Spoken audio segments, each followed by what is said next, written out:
Welcome back to another episode of Rock Boys Football. Dill, it's no secret to those who've been rocking with the fellas the last couple of months that this South Carolina team in 2025 has the fellas fired up. And I think there's two different conversations I want to get into. One, in order to have the conversation of where else should they go in the transfer portal, I think you got to look at what they have coming back in 2025. So this is going to be a two-pronged episode. One, Dill, I got in the lab and kind of put my predicted depth chart for South Carolina in 2025. I know you have some problems with it. I'm sure there's some South Carolina fans that probably have some problems with it as well. That's kind of the fun part of this conversation. So at first, we'll take a look at the depth chart, talk about what we like about this team. And then secondly, you got to talk about, all right, where are the positions that maybe we still have some question marks about? What are those positions that South Carolina might look to address in the transfer portal? Fired up to get into it. Before we do, and as always, we have to start with a shout out to the South Carolina fans. This team has been a blast for the fellas to talk about, really going back to early November when they were catching heat and then kind of continuing that heat on the recruiting trail in the transfer portal. The South Carolina fans, the amount of support y'all have shown the fellas has been amazing. Can't thank you guys enough. If y'all do enjoy the content, consider subscribing to the channel. Much more importantly, let it fly in the comment section. Any problems with the depth chart, let me know. We'll talk about in the comment section. Dill, without further ado, I want to start with this. We all know what Lenore Sellers is. You're bringing Aaron Noland as the quarterback, too. I love this quarterback room, and what I love most about it is we saw Lenore Sellers really start to put it together in the back half of 2024. This kid's only getting better going into 2025. I fully believe that. You're looking at a quarterback that you can win at the highest level of the sport with. I don't think we're breaking any news there. The offensive line is where I want to get into. I'm going to ask you two things. One, do you have a problem with the depth chart that I have in front of us? And then number two, how are we feeling about this South Carolina offensive line heading into the 2025 year? Dill, I'll let you take it away here.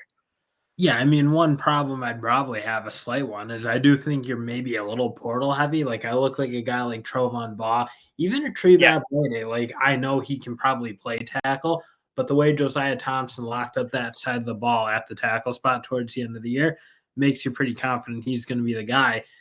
But I look at Trovon or Tree Babalade as a guy who I just don't think he can keep off the field if you're South Carolina. He's too talented. I look at the way he can be physical and move guys around.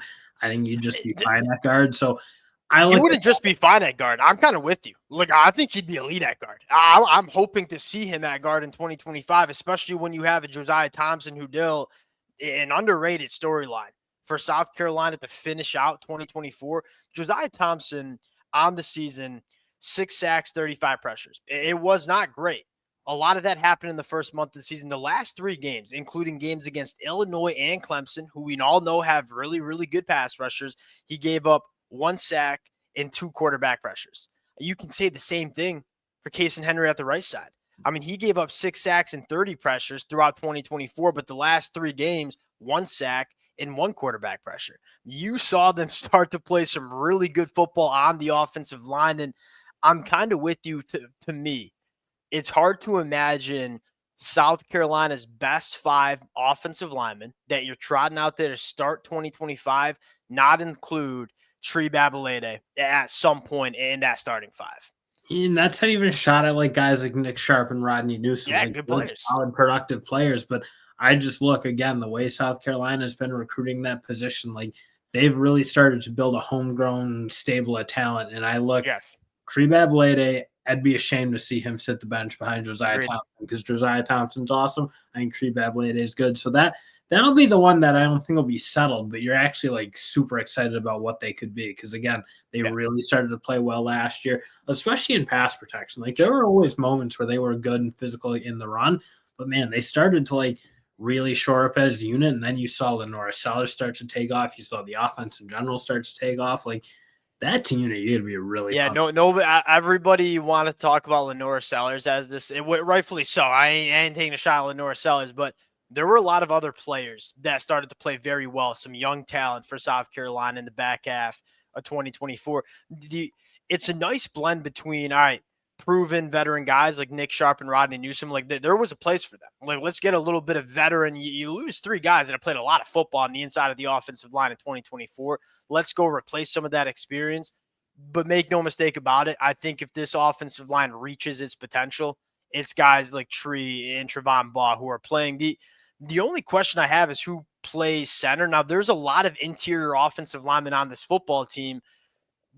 Can you get one ready to snap the football? And which I think he can. Like, it's hard. They might address it in the portal, which was why I kind of left the question mark, because it's not obvious to me who's playing center. South Carolina fans, I'd love to hear from y'all in the comment section there. That's the only position that you're looking at and say you got to replace a guy like Lee, who's dang solid for South Carolina. Outside of that, feel good about it. The two biggest question marks for the South Carolina offense probably come at pass catcher and running back. I want to start at the pass catcher room. I don't think it's a coincidence that South Carolina, they went and took some wide receivers on visits, but it didn't really seem like they were really going to overpay for a wide receiver in the portal, which tells me I think Shane Beamer and the South Carolina staff have a lot of confidence in terms of what's coming back to South Carolina in 2025. It obviously starts with Nick Harper. We had this conversation for the last couple of weeks. Who's South Carolina's wide receiver one going to be? Are they going to get a wide receiver one in the transfer portal? A guy like Casey Concepcion. A lot of the South Carolina fans and I were kind of arm in arm in this take. Your wide receiver one's on your roster in Nick Harper. Because what you saw, another back half of the 2024 year that was really turning it on is Nick Harper. I think you feel really good about Mazeo Bennett going into year two. And then Dill, I think there's a lot of confidence in some of the other true freshman wide receivers. Donovan Murph, who just committed to South Carolina. Malik Clark is a guy that, goes 10-5 in the 100-meter at 6'2", $190. I think there's a reason South Carolina was not desperate in the transfer portal to add to the pass catcher room. So I think they feel pretty damn good about what they have coming back in 2025. Yeah, especially because they did recruit a different caliber of wide receiver. Simply put, for this South Carolina team in 2025, I guess it is now. So you look, I feel like wide receiver has been a position. You've been seeing kids come in and play earlier. You look at the guys from Clemson, Alabama, or not Clemson, but Clemson, obviously, with TJ Moore and Wesco, and Ryan Williams and Jeremiah Smith. I'll help you out. Jeremiah Smith, Brian Wesco, TJ Moore, Ryan Williams. There's so many guys coming out who are playing so well as true freshmen. And when you recruit those top dogs, like what South Carolina was able to do in the 2025 class, I think you can have more confidence than a position like defensive tackle, where you don't see a ton of freshmen coming and thrive, or offensive line, don't see a ton of freshmen coming and thrive. When you recruit really good high school wide receivers, you typically get good year one production. And a guy like Donovan Murph, the South Carolina fans who listen to my recap when he committed, I know he's a reclass guy, 2026 to 2025. I got no question marks about what he can be year one, because he looks like a guy that probably should have been playing another year of high school ball. Looks like he belongs on an SEC football field now. The one question I still have is the running back room. Do you have that difference maker running back? And look, I think Oscar Addo was a very, very solid running back, but I don't know if he's a Rocky Sanders. They took a big swing at Justice Haynes in the transfer portal. I wonder if South Carolina is kind of being patient.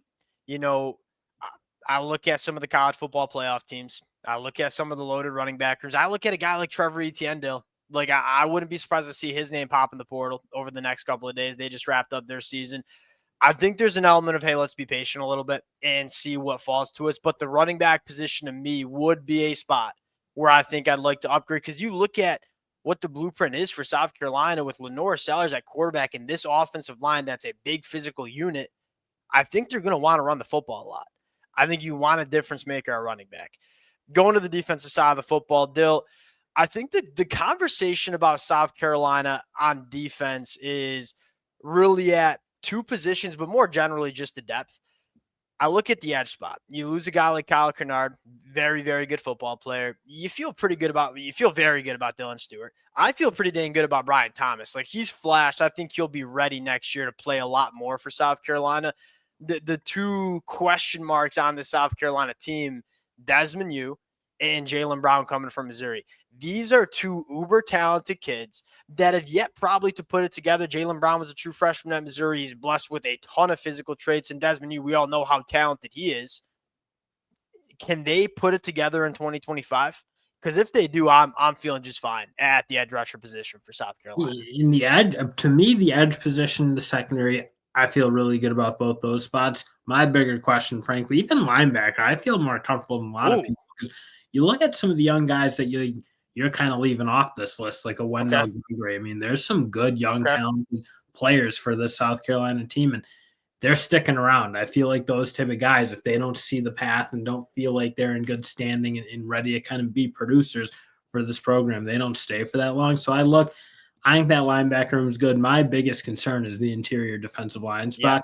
yep, Right now, you're kind of relying on a fair amount of unknown production. Like Gabriel Brownlow-Dindy is a fascinating player. You see some real flashes in that bowl game going back a year ago, but you didn't see a ton of production yet. Xavier Hardy, a JUCO kid who is super talented, so you're excited about it. But aside yeah. from Montel Goodwin, you really don't have a ton of proven production, and Nick Baird to an extent as well. But I agree. And it kind of goes without saying. I think South Carolina fans know this because the depth has been a problem at times for South Carolina. Is when you don't have the numbers on the defensive line, even if you have some good players, it's hard to be a good unit. Yeah, those are big bodies that you want to keep fresh for 4 quarters in 12 games of a season. I think South Carolina was blessed with, 3 really good football players that they could rotate pretty comfortably all season long, and they stayed healthy. That's why South Carolina had a lot of success in 4 quarters of games. You know, guys like TJ Sanders, Huntley, Tonka, they were fresh for 4 quarters because you were rotating them. To me, I'm with you. The depth on the defensive line is probably my question. I'll say this. I do have more concerns at linebacker than you do. Just because there's not a lot there's really no proven production coming back.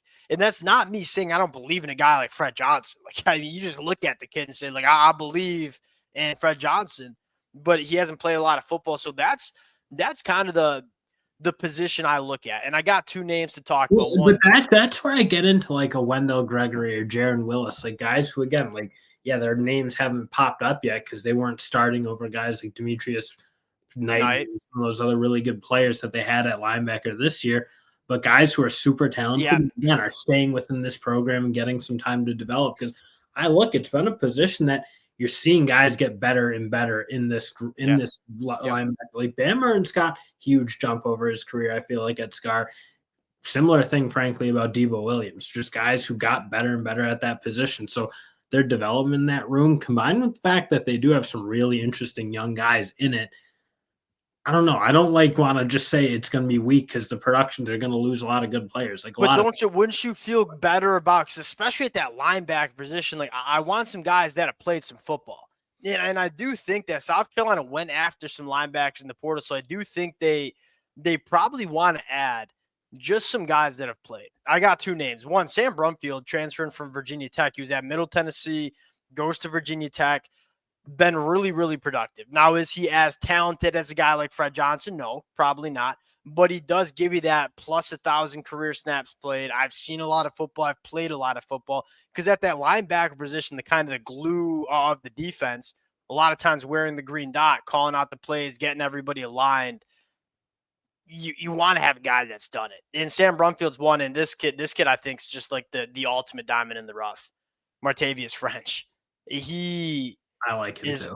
he's fascinating, and he's a little bit undersized, but he's long. He's extremely fast. Still, anytime I see 80 tackles, 17 of which went for a loss with only a 12% missed tackle rate, like sign me up. I'm surprised because the off-ball linebacker crop in the transfer portal ain't that good.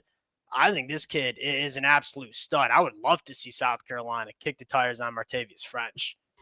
I agree. And I watched the Texas game because that's always kind of my question with the guys who are playing Yeah, kind of yeah. lower level ball, if you will. When they get up and get a chance, kind of bang with the bigger dogs, if you will. I thought he didn't look out of place. He looked athletic. Again, I don't know that he offers you like supreme upside or anything. Probably not the Ooh, greatest athlete at the yep. linebacker spot, but a really, really solid player. I feel like smart, covers enough ground. I'm not saying Yes. he's like some in the box thumper or something, but like I don't know that he's gonna give you like pop off the screen kind of athleticism, but a really, really fine player for that team. Yeah, that's the kind of guys that I personally would be looking for. At the end of the day for South Carolina, they they have the hard part figured out. You know, you got your quarterback, you got an offensive line that I think is going to be really freaking good in 2025. Now you just got to fill in the cracks. And I think there are maybe a few cracks that you still want to fill in, but you can tell Shane Beamer's working on it. It's going to be fun to follow over the next couple of days and weeks. We'll get out of here on that. Appreciate you guys rocking with it. If y'all do enjoy the content, consider subscribing to the channel. Appreciate you guys. We'll talk to y'all later. Peace.